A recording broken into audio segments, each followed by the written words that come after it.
Hi, welcome to another episode of Hot Takes. Tulip Siddiq's in trouble. Well, she always was, but she's in even deeper trouble now because, lies, it appears. And now lies heaped even further upon an already high pile of lies.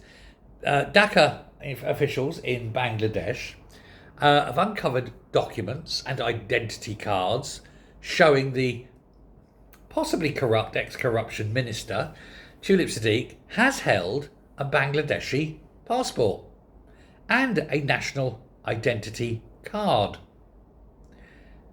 What's wrong with that, you say? She's a Bangladeshi. Well, this is contradicting many earlier denials by her, made by both her and her lawyers, about her background, shall we say. Records show a passport was issued in London in September 2001 when Tulip Siddiq was 19. And a national identity card was issued in January 2011. She also applied to renew her passport in January 2011 at a passport office in Dakar. Her permanent address was listed as a house in Dakar, a house owned by her auntie, Sheikh Hasina, the dictator, and the one who has, it appears, allegedly, dispersed billions of money belonging to the Bangladeshi people all around the world, but most prominently in purchasing properties in Britain, which mysteriously and surprisingly and unknowns to Tulip ended up being owned by Tulip Siddiq.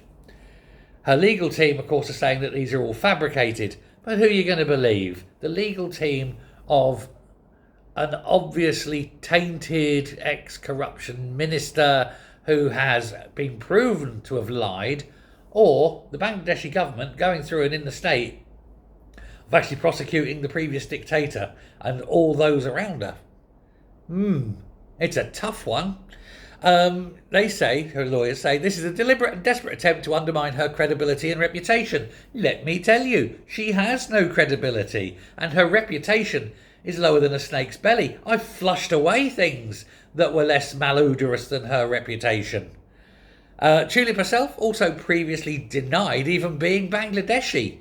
She said in 2017, "Are you calling me Bangladeshi? Because I am British. Be very careful of what you're saying because I'm a British MP. I'm not Bangladeshi." You can be a British MP, that doesn't make you British.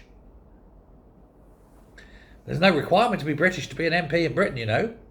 And, you are a Bangladeshi because your Bangladeshi-ness, if you will, is more than just happens to be the place you happen to be born. A dog born in a stable is not a horse. There are cultural, ethnic, the raising, the surroundings, the people you hang around with, all sorts of things. So yes, you are Bangladeshi. She's currently on trial, of course. It'll be in absentia. I don't know where that is. I looked on a map, couldn't find it. It's apparently in Bangladesh. Come on, stay up. And that's over sort of the accusations of the corruption involving her extended family and land and ownership of plots and houses and all sorts of shit. Shady shenanigans, that's what it is. It's a family of shady shenanigans. She denies them, of course, but that's what she'll say. She says that she's collateral damage. Well, collateral, that's for sure. Oh well, never mind.